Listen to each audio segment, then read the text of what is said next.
There is a level of discipline that does not look like effort. It looks like a haunting. It looks like a man possessed by a version of himself that does not yet exist. This isn't normal. This isn't the hustle you see on social media. This is something far more dangerous. Most people want to be productive. They want to be better. But there is a rare archetype of person who has moved beyond wanting. They have entered a state of frightening consistency, where the option to fail has been surgically removed from their soul. When they walk into a room, you can feel the weight of their repetition. You can see the scars of 1,000 unseen battles won against their own comfort. This is the path of Miyamoto Musashi. This is the art of becoming a ghost to your own impulses. I am going to show you how to build a life that functions like a blade. This is a promise of total transformation. But be warned, this isn't for everyone. Raphael wakes up at 7 a.m. He stares at the ceiling. The air in the room feels heavy, saturated with the ghost of the man he promised he would become last night. On Sunday, he was a giant. He wrote down the goals. He felt the fire. He was ready to conquer the world. But today is Monday. Today, the fire is a cold ash. He hits the snooze button. Just 10 minutes. He tells himself that rest is a weapon, but deep down he knows he is just disarming himself. By Friday, the routine is a corpse. The gym shoes stay in the corner, mocking him with their cleanliness. The books remain unread. The deep work is replaced by the shallow dopamine of a glass screen. Next week, he says. Next week will be different. Next week I'll find the motivation. He repeats this cycle until the years start to blur. He watches from the sidelines as others build empires, while he struggles to build a morning. He feels the crushing weight of his own potential, acting as a judge, jury, and executioner. He thinks he is lazy. He thinks he lacks the spark that the greats possess. He looks in the mirror and sees a stranger who keeps breaking promises to the person staring back. But Raphael wasn't weak. He wasn't lazy. He wasn't broken. He was simply fighting a war with a wooden stick against a fortress of biology. He was fighting something he didn't understand. Musashi did not rely on the flickering flame of motivation. He relied on the cold architecture of the way. In the 17th century, the samurai did not try to practice. They existed within a system where the alternative was a literal and spiritual death. This is the secret Raphael was missing. We live in a world of reversible commitments. You join a gym, but you can quit.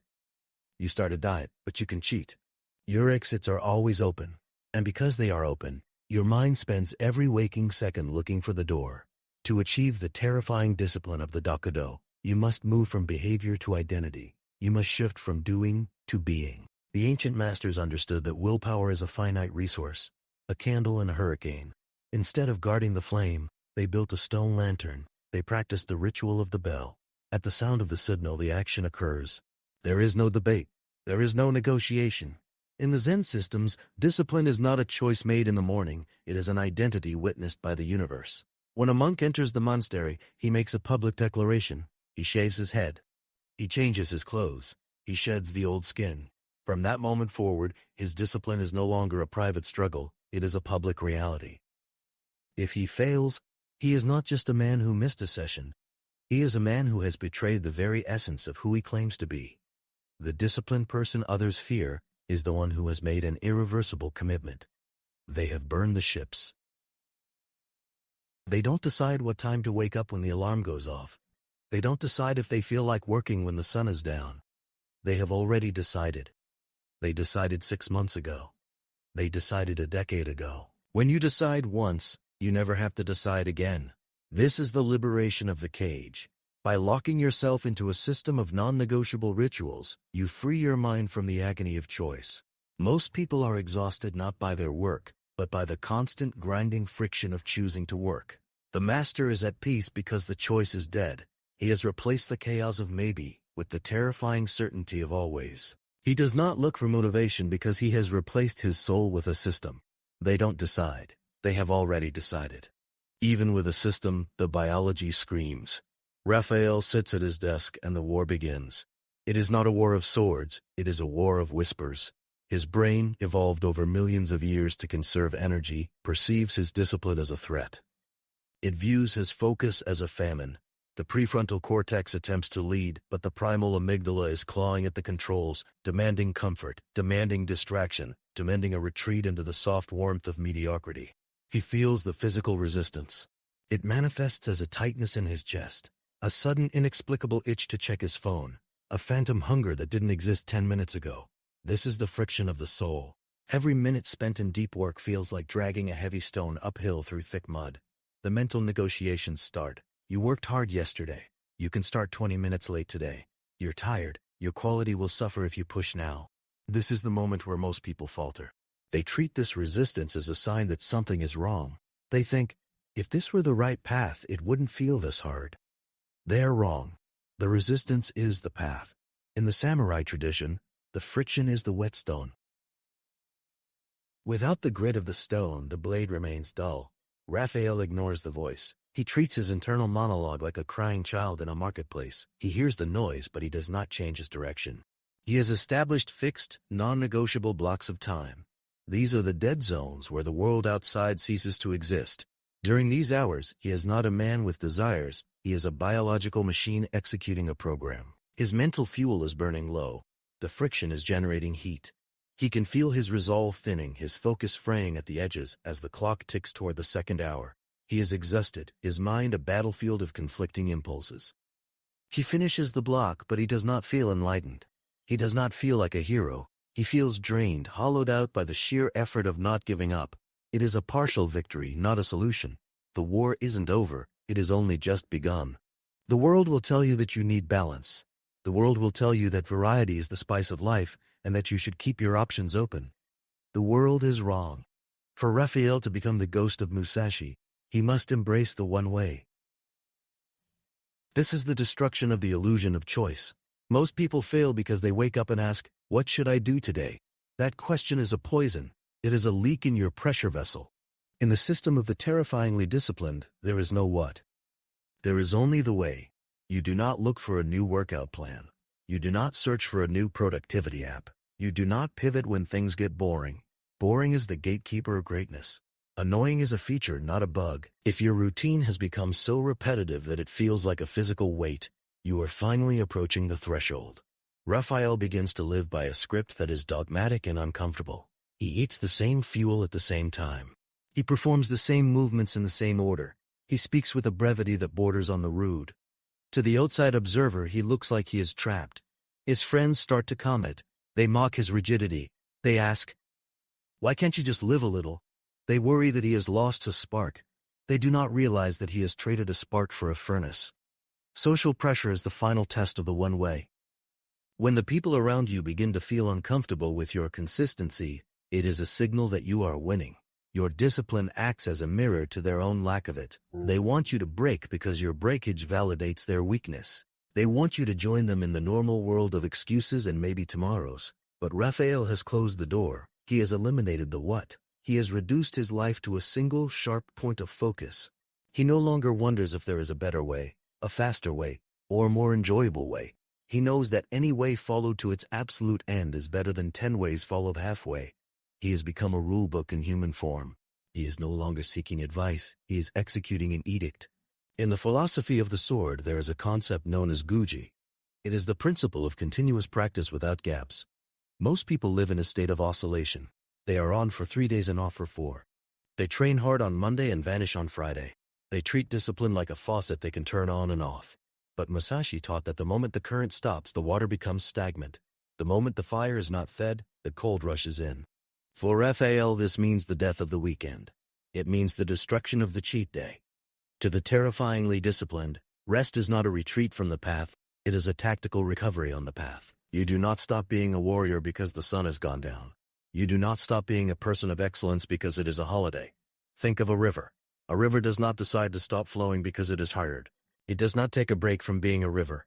Its power comes from its relentless, unceasing pressure against the stone. Over time, the soft water carves through the hard mountain, not through intensity, but through the absence of gaps. Raphael stops viewing his life as a series of sprints. He begins to view it as a single, unbroken line of effort. If he is traveling, he finds a way to move. If he is sick, he finds a way to study.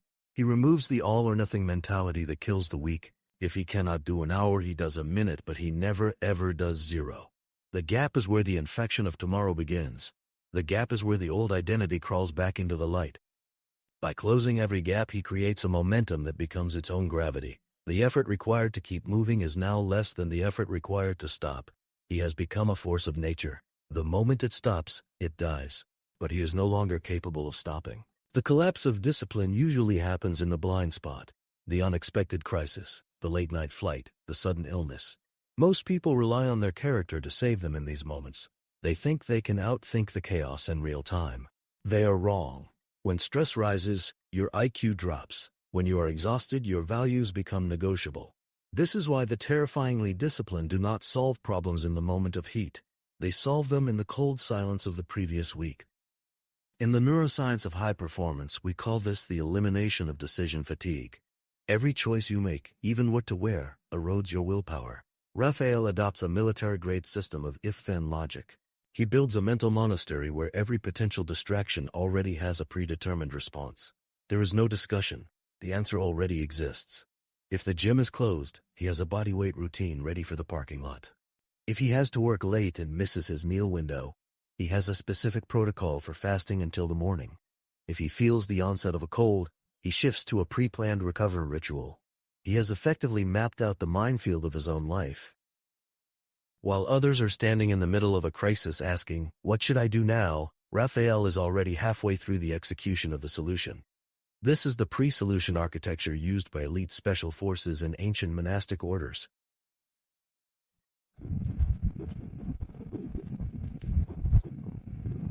They understand that under pressure you do not rise to the level of your expectations, you fall to the level of your systems. By automating his reactions to failure, Raphael makes failure impossible. He has removed the human element from his own success. His life begins to operate with a cause and effect logic that is almost chilling to witness. He doesn't look stressed when things go wrong. He looks like a chess player who has already seen the move coming. He has accounted for his own weakness. He knows that future Raphael will be tired, hungry, and tempted to quit. So, current Raphael builds a cage that future Raphael cannot escape from. He stocks his environment with triggers for success and removes every friction point for failure. He has outsourced his discipline to his environment. He doesn't need to be strong in the moment of temptation because the temptation was removed 3 days ago. He has stripped away the need for courage. He has replaced the struggle of the will with the cold efficiency of a machine. The man who started this journey is dead. Raphael looks in the mirror, but he no longer sees the person who struggled to wake up on Monday morning. That version of him was a collection of preferences and excuses. This version is a monument to repetition. His movements are deliberate. His gaze is unnerving. He has moved beyond the need for praise or the fear of criticism. The discomfort he once felt from the judgment of others has become his primary signal of success. When people call him extreme, he knows he is on the right path. When they call him obsessed, he knows he is finally waking up. He has achieved the mythic state where the discipline is no longer a coat he puts on, it is the skin he lives in. He has experienced the death of the ego and the rebirth of the will. The neuroscience is simple. His neural pathways have been paved over so many times that his habits are now more real than his impulses. The ancient system has finished its work. He does not do his routine, the routine does him. He is the blade that has been folded 1,000 times, carbonized by the heat of his own internal fire until the impurities have been bled out. He stands as an unbreakable person with frightening consistency. He is the person others fear, not because of his strength, but because of his inevitability. You cannot stop a man who does not stop himself. You cannot break a man who has already broken his own desire for comfort. He doesn't do it anymore. He is it. The time for watching is over. If you are ready to bury your old self, type the way in the comments to declare your initiation. The ghost of Musashi is watching.